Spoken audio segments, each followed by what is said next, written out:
இன்றைய முக்கிய நிகழ்வுகள்.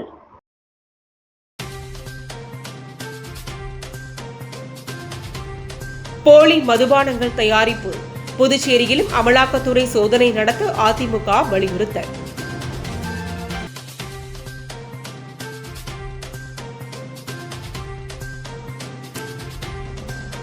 ராஜீவ்காந்தி நினைவு தினம், சிலைக்கு முதல்வர், அமைச்சர்கள் மாலை அணிவித்து மரியாதை.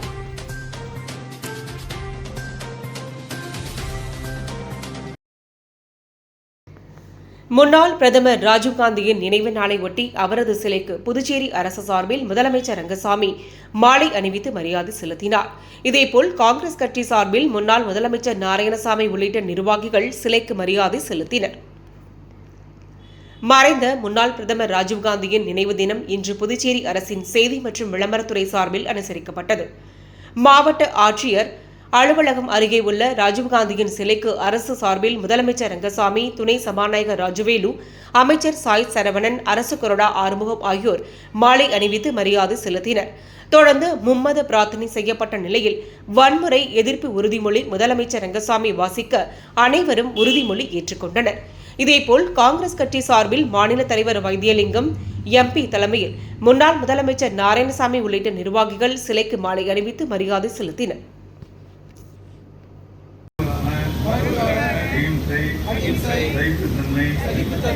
ஆகியவற்றில் ஆழ்ந்த நம்பிக்கை கொண்டிருப்பதால் எல்லா வகையான வலிமையுடன் எதிர்க்க இதன் மூலம் விரிவை முறையில் உறுதி செய்கிறோம். எல்லா மக்களின் ஒருவருக்கொருவர் புரிந்து கொள்ளுதல் ஆகியவற்றை போற்றி ஒழுகி மேம்படுத்தவும் மனித அமரர் ராஜீவ் காந்தி புகழ். கம்ப்யூட்டர் புரட்சியை கொண்டு வந்த அமரர் ராஜீவ் காந்தி புகழ். கம்ப்யூட்டர் புரட்சியை கொண்டு வந்த அமரர் ராஜீவ் காந்தி புகழ். பஞ்சாயத்து ராஜ்யத்தை கொண்டு வந்த அமரர் ராஜீவ் காந்தி புகழ். அமரர் ராஜீவ் காந்தி புகழ். நம்ம தலைவர் ராஜீவ் காந்தி புகழ். நம்ம தலைவர் ராஜீவ் காந்தி புகழ். இந்திய தேசிய காங்கிரஸ், இந்திய தேசிய காங்கிரஸ், அன்னை சோனியா காந்தி, அன்னை சோனியா காந்தி, இளம் தலைவர் ராகுல் காந்தி, இளம் தலைவர் ராகுல் காந்தி, அமரர் வணக்கம், வீர வணக்கம், அமரர் ராஜீவ் காந்தி புகழ், வீர வணக்கம். தமிழக டாஸ்மாகில் விற்பனை செய்யப்படும் மதுபானங்கள் அனைத்தும் புதுச்சேரியில் இருந்து போலியாக தயாரிக்கப்பட்டு அனுப்பப்பட்டுள்ளது என்றும் இதனை அமலாக்கத்துறை விசாரிக்க வேண்டும் என அதிமுக மாநில செயலாளர் அன்பழகன் குற்றம் சாட்டியுள்ளார். புதுச்சேரி அதிமுக மாநில செயலாளர் அன்பழகன் செய்தியாளர்களை சந்தித்தார். அப்போது தமிழக அரசால் விற்பனை செய்யப்படும் டாஸ்மாக் மதுபானங்கள் புதுச்சேரி மாநிலத்தில் போலியாக தயாரிக்கப்பட்டு தமிழகத்தில் உள்ள கடைகளில் போலி மதுபானம் விற்பனை செய்யப்படுவதாகவும், புதுச்சேரியில் இருந்து தினசரி குறைந்தது 1 கோடி ரூபாய்க்கு மேல் போலி மதுபானம் தயாரிக்கப்படுகிறது எனவும், ஒரு நாளைக்கு 1 கோடி என்றால் மாதத்திற்கு 30 கோடி, ஆண்டுக்கு சுமார் 400 கோடி ரூபாய் அளவிற்கு புதுச்சேரியில் இருந்து போலியாக மதுபானம் தயாரித்து கடத்தப்படுகிறது என்று குற்றம் சாட்டியுள்ளார். கடந்த 10 தினங்களுக்கு முன்பு இவ்வாறு கடத்தப்பட்ட போலி டாஸ்மாக் மதுபானம் புதுச்சேரியில் இருந்து தயாரிக்கப்பட்டது தமிழக கலால்துறையினரால் கண்டுபிடிக்கப்பட்டது எனவும், இது சம்பந்தமான வழக்கு யார் யார் மீது பதிவு செய்துள்ளனர் என்பது தெரியவில்லை எனவும், தற்போது தமிழகம் முழுவதும் டாஸ்மாகில் நடத்தப்படும் ஊழல் முறைகேடுகள் குறித்து அமலாக்கத்துறை விசாரணை நடத்தி வருகின்றது. கடந்த 10 தினங்களுக்கு முன்பு புதுச்சேரியில் இருந்து போலியாக தயாரிக்கப்பட்டு தமிழக டாஸ்மாக் கடைக்கு அனுப்பப்பட்ட வழக்கு சம்பந்தமாக அமலாக்கத்துறை உரிய விசாரணை நடத்த வேண்டும் எனவும், இதில் ஆளும் கட்சி மற்றும் எதிர்க்கட்சியினரும் கூட்டு சதியில் ஈடுபட்டுள்ளதாக பரபரப்பு குற்றச்சாட்டு வைத்துள்ளார்.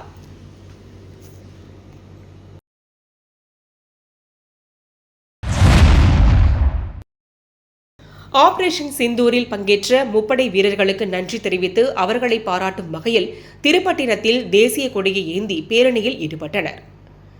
பஹல்காம் தாக்குதலுக்கு பதிலடி கொடுக்கும் வகையில் ஆபரேஷன் சிந்தூர் என்ற பெயரில் பாகிஸ்தானில் உள்ள பயங்கரவாத முகாம்களை நம் நாட்டு முப்படைகளும் தாக்கி அளித்தன. இதற்காக முப்படை வீரர்களுக்கும் நாடு முழுவதிலும் உள்ள மக்கள் பாராட்டும் நன்றியும் தெரிவித்து வருகின்றனர். இந்நிலையில் ஆபரேஷன் சிந்தூரில் வெற்றிகரமாக நடத்திய முப்படை வீரர்களுக்கு நன்றி தெரிவிக்கும் வகையில் நிரவி திருப்பட்டினம் தொகுதி பாஜக சார்பில் விடுக்கப்பட்ட அழைப்பை ஏற்று பொதுமக்கள், வியாபாரிகள், முன்னாள் ராணுவ வீரர்கள் உள்ளிட்ட அனைத்து தரப்பினர் கலந்து கொண்ட தேசிய கொடி பேரணி நடைபெற்றது. முன்னதாக முன்னாள் ராணுவ வீரர்களுக்கு சால்வை அணிவித்து மரியாதை செலுத்தப்பட்டது. அதனைத் தொடர்ந்து போலகம் பகுதியில் இருந்து துவங்கிய பேரணியில் புதுச்சேரி மாநில பாஜக துணைத் தலைவர்கள் GNS ராஜசேகரன், VMC கணபதி தலைமையில் 500க்கும் மேற்பட்ட நிரவி திருப்பட்டினம் தொகுதி மக்கள் கலந்து கொண்டு முப்படை வீரர்கள் மற்றும் பிரதமர், உள்துறை அமைச்சர், பாதுகாப்புத்துறை அமைச்சர் ஆகியோரை பாராட்டி கோஷங்களை எழுப்பியவாறு சென்றனர். திருப்பட்டினத்தின் முக்கிய வீதிகள் வழியாக சென்ற பேரணி திருப்பட்டினம் காந்தி பூங்காவில் மகாத்மா காந்தியின் திருவுருவ சிலைக்கு மாலை அணிவித்து பேரணி முடிவடைந்தது. இப்பேரணியில் காரைக்கால் மாவட்ட தலைவர் முருகதாஸ், மாவட்ட இளைஞரணி செயலாளர் பொழிலன், தொகுதி தலைவர் உள்ளிட்ட ஏராளமானோர் கலந்து கொண்டனர்.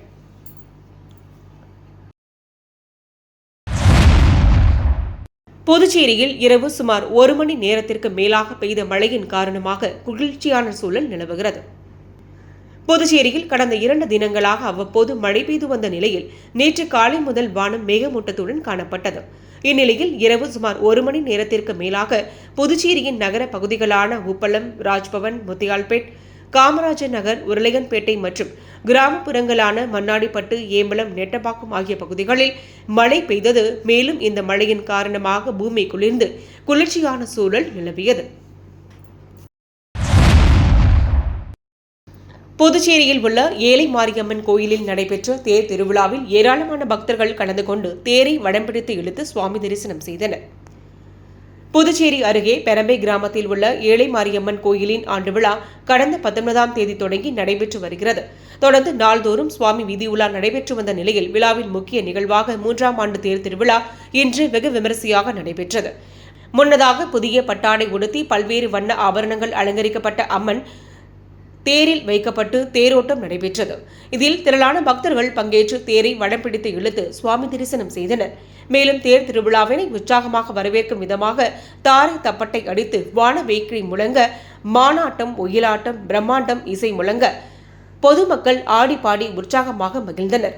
மேலும் தேர் திருவிழாவில் கலந்து கொண்ட பொதுமக்களுக்கு சமூக சேவர்கள், ஊர் இளைஞர்கள் பொதுமக்களுக்கு குளிர்பானங்கள் வழங்கினர்.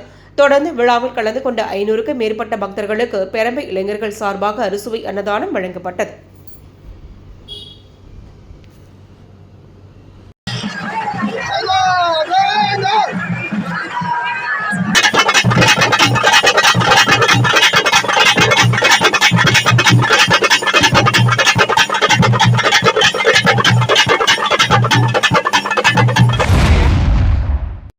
பத்தாம் வகுப்பு மற்றும் +1 தேர்வில் தேர்ச்சி அடையாத மாணவர்கள் உடனடி தேர்விற்கு 22ஆம் தேதி முதல் விண்ணப்பிக்கலாம் என்று கல்வித்துறை தெரிவித்துள்ளது. இதுகுறித்து கல்வித்துறை வெளியிட்டுள்ள செய்திக்குறிப்பில் 10வது மற்றும் +1 பொதுத் தேர்வு எழுதி தேர்ச்சி பெறாத மற்றும் வருகை புரியாதவர்கள் வரும் ஜூலை மாதம் நடைபெறும் உடனடி தேர்விற்கு இணையதளம் மூலம் விண்ணப்பிக்கலாம். தேர்வர்கள் அவரவர் படித்த பள்ளிகளில் வரும் 22ஆம் தேதி முதல் ஜூன் 4ஆம் தேதி வரை காலை 11 மணி முதல் மாலை 5 மணி வரை விண்ணப்பிக்கலாம்.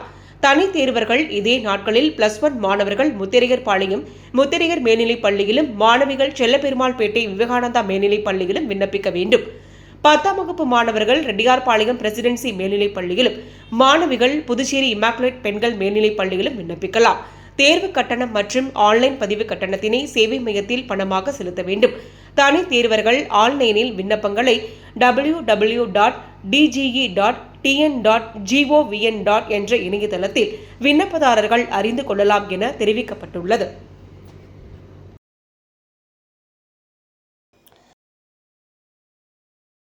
வரும் கல்வியாண்டில் பள்ளி மற்றும் கல்லூரி சேரும் மாணவர்கள் குடியிருப்பு, வருமானம் மற்றும் ஜாதி சான்றிதழ் பெறுவதற்காக புதுச்சேரியில் உள்ள அனைத்து தாலுகா அலுவலகங்களும் சனிக்கிழமைகளில் இயங்கும் என தெரிவிக்கப்பட்டுள்ளது. இதுகுறித்து மாவட்ட ஆட்சியர் அலுவலகம் வெளியிட்டுள்ள செய்தியில், வருகின்ற 2025-26ஆம் கல்வியாண்டிற்கான பள்ளி மற்றும் கல்லூரி சேர்க்கை பருவத்தை முன்னிட்டு குடியிருப்பு, வருமானம் மற்றும் ஜாதி சான்றிதழ்களுக்கு விண்ணப்பங்கள் பெருமளவில் பெறப்பட்டு வருகின்றன. இதனால் மாணவர்களும் அவர்களது பெற்றோர்களும் தாலுகா அலுவலகங்களில் சான்றிதழ்கள் பெறும்போது பல்வேறு சிரமங்களை எதிர்கொள்கின்றனர். இந்த நிலையில் மாணவர்களின் விண்ணப்பங்கள் சரியான நேரத்தில் பரிசீலிக்கப்பட்டு தேவையான சான்றிதழ்கள் வழங்கப்படுவதை உறுதி செய்ய புதுச்சேரி மாவட்டத்தில் உள்ள அனைத்து தாலுகா அலுவலகங்களும் மாணவர்களுக்காக மட்டும் மே 24, 31 மற்றும் ஜூன் 7 ஆகிய சனிக்கிழமைகளில் செயல்படும் என்று மாவட்ட ஆட்சியர் அலுவலக செய்திக்குறிப்பில் தெரிவிக்கப்பட்டுள்ளது.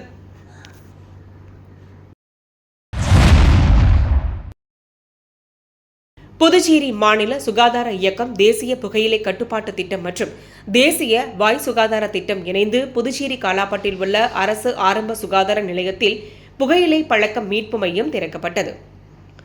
ஆண்டுதோறும் புகையிலை பொருட்களை பயன்படுத்துவோர் மற்றும் புகைப்பிடிக்கும் பழக்கத்திற்கு ஆளாகி பல்வேறு நோய்களால் பாதிக்கப்படுவோர் எண்ணிக்கை பெருகி வருகிறது. உலகில் புகையிலை பயன்பாட்டினால் 12 ஒருவர் பலியாகின்றனர். இந்தியாவில் 40% புற்றுநோயால் இறப்பவர்கள் புகையிலை பயன்படுத்துபவர்கள்தான். இதனால் 60 லட்சத்திற்கும் மேற்பட்டோர் உலகம் முழுவதும் உயிரிழந்து வருகின்றனர். இதனையொட்டி புகையிலை பயன்பாட்டை குறைப்பதற்கும் மக்கள் அந்த பழக்கத்தை கைவிடுவதற்கும் புதிய புகையிலை பழக்கம் மீட்பு மையம் திறக்கப்பட்டது. இந்த மையத்தை பொது சுகாதார துணை இயக்குநர் டாக்டர் ஷமி முனிசா பேகம் தொத்துவிளக்கேற்றி துவக்கி வைத்தார். நிகழ்ச்சியின் வரவேற்பு உரையை மாநில நோடல் அதிகாரி டாக்டர் கவிப்பிரியா வழங்கினார். தொடக்க உரையை மாநில புகையிலை கட்டுப்பாட்டு அதிகாரி டாக்டர் வெங்கடேஷ் மற்றும் டாக்டர் பிரதீப் குமார் மருத்துவ அதிகாரி ஆகியோர் வழங்கினர். சிறப்புரையை பொது சுகாதார துணை இயக்குநர் டாக்டர் ஷமி முனிஷா பேகம் வழங்கினார். நன்றி உரையை மாநில ஆலோசகர் டாக்டர் சூரியகுமார் வழங்கினார். நிகழ்ச்சிக்கான ஏற்பாடுகளை காலாப்பேட் மல் மருத்துவமனை டாக்டர் ரித்து செய்திருந்தார். இந்நிகழ்ச்சியில் சுகாதார ஊழியர்கள் மற்றும் பொதுமக்கள் பலர் கலந்து கொண்டனர். இம்மையத்தில் திங்கள் முதல் வெள்ளிக்கிழமை வரை காலை 8 மணி முதல் மதியம் 12 மணி வரை புகையிலை பயன்படுத்துபவர்களுக்கு ஆலோசனைகள் மற்றும் மருந்துகள் மூலம் சிகிச்சை அளிக்கப்படும். மேலும் இச்சிகிச்சை அளிப்பதற்கு மையத்தில் சிறப்பு பயிற்சி பெற்ற பல் மருத்துவர் மேற்கூறிய நாட்களில் மையத்தில் உள்ளார். புகையிலை பயன்படுத்துபவர்களுக்கு சிகிச்சை அளிக்க நிக்கோடின் சேர்ந்த மருந்துகள் போதுமான அளவில் இருப்பது வைக்கப்பட்டுள்ளது.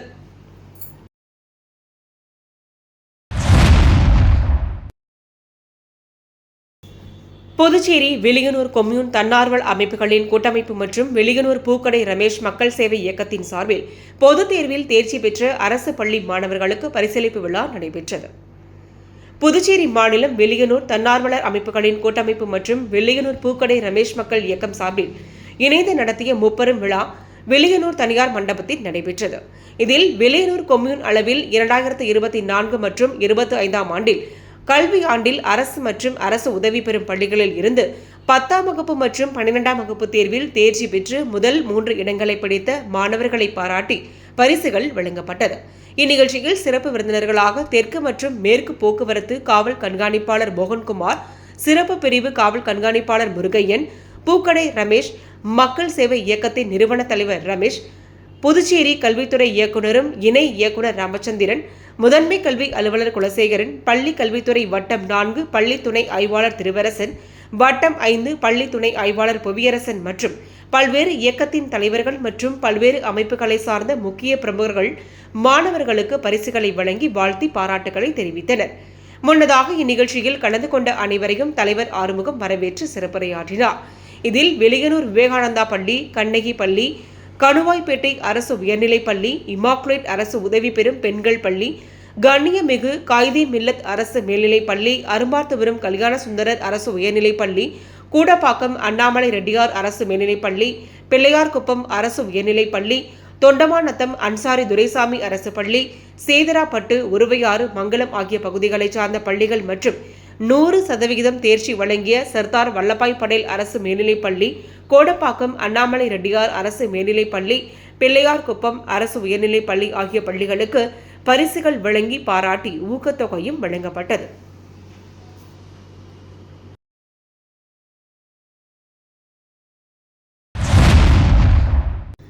அரசு உதவியாளர் பணியிடங்கள் நிரப்புவதில் எம்பிசி, பிசி, எஸ்சி பிரிவினருக்கு அநீதி இழைக்கப்படுவதாக இந்திய கம்யூனிஸ்ட் மாநில செயலர் சலீம் குற்றச்சாட்டு. இதுகுறித்து முதலமைச்சருக்கு அவர் அனுப்பியுள்ள மனுவில் புதுச்சேரி அரசு பணியாளர்கள் மற்றும் நிர்வாக சீர்திருத்தத்துறை சார்பில் நேரடி போட்டித் தேர்வுகள் மூலம் 256 உதவியாளர் பணியிடங்களை நிரப்ப வெளியிட்டுள்ள இடஒதுக்கீடு குறித்த அறிவிப்பாணையில் எம்பிசி, பிசி, எஸ்சி பிரிவினருக்கு அநீதி இழைக்கப்பட்டுள்ளது. இடபிள்யூஎஸ் வகுப்பினருக்கான இடஒதுக்கீடு நடைமுறை வந்த பின்னர் 31.1/2019 அன்றுதான் மாதிரி ரோஸ்டர் வெளியிடப்பட்டது. 31/1/2019க்கு பின் ஏற்பட்ட காலி பணியிடங்களுக்கு மட்டுமே இடபிள்யூஎஸ் இடஒதுக்கீடு வழங்க முடியும். எனவே 31/1/2019 அன்று காலியாக இருந்த 418 பணியிடங்களில் 20% நேரடி தேர்வுக்கு 83 இடங்கள் மட்டுமே வருகிறது. இதில் 10% என்றால் 8 இடங்கள் மட்டுமே இடபிள்யூஎஸ் பிரிவினருக்கு வழங்க முடியும். ஆனால் 17 இடங்கள் கூடுதலாக மொத்தம் 25 இடங்கள் ஒதுக்கீடு செய்துள்ளனர். எனவே உரிய நடவடிக்கை எடுத்து உதவியாளர் பணியிடங்கள் நிரப்புவதற்கான இடஒதுக்கீடு ஆணையில் உள்ள குளறுபடிகளை சரி செய்ய வேண்டும் என்று குறிப்பிட்டுள்ளார்.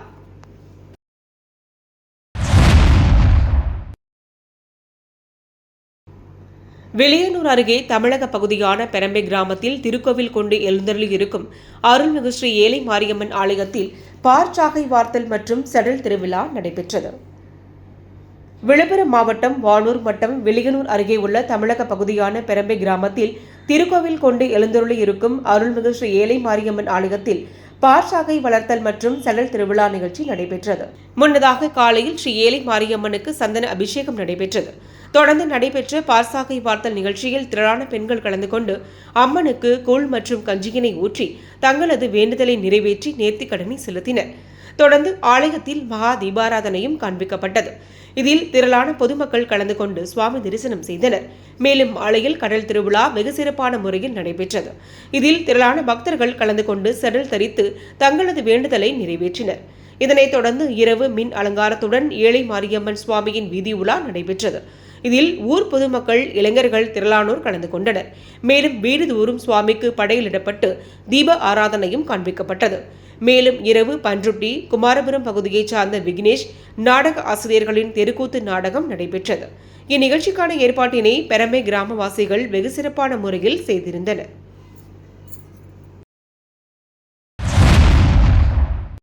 மத்திய அரசின் இந்து திணிப்பு மற்றும் மும்மொழி கொள்கையை கண்டித்து காரைக்காலில் திராவிடர் கழக இளைஞர் அணி சார்பில் கண்டன ஆர்ப்பாட்டம்.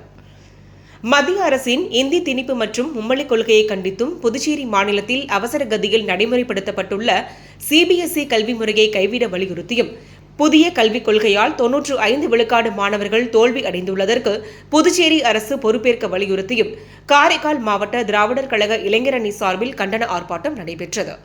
காரைக்கால் கடற்கரை சாலையில் மாவட்ட இளைஞரணி செயலாளர் லூயிஸ் பியர் தலைமையில் நடைபெற்ற கண்டன ஆர்ப்பாட்டத்தில் புதுச்சேரி மாநில தலைவர் சிவ வீரமணி, மாவட்ட தலைவர் கிருஷ்ணமூர்த்தி, மாவட்ட செயலாளர் பன்னீர்செல்வம் ஆகியோர் சிறப்பு அழைப்பாளர்களாக கலந்து கொண்டு கண்டன உரையாற்றினர். 100க்கும் மேற்பட்டோர் கலந்து கொண்ட ஆர்ப்பாட்டத்தில் மத்திய மாநில அரசுகளை கண்டித்து கண்டன முழக்கங்களை எழுப்பி ஆர்ப்பாட்டத்தில் ஈடுபட்டனர். மீண்டும் இன்றைய முக்கிய நிகழ்வுகள்.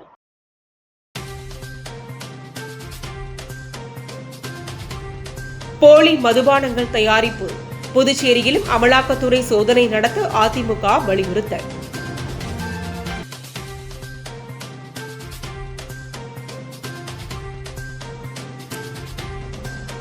ராஜீவ்காந்தி நினைவு தினம் சிலைக்கு முதல்வர், அமைச்சர்கள் மாலை அணிவித்து மரியாதை.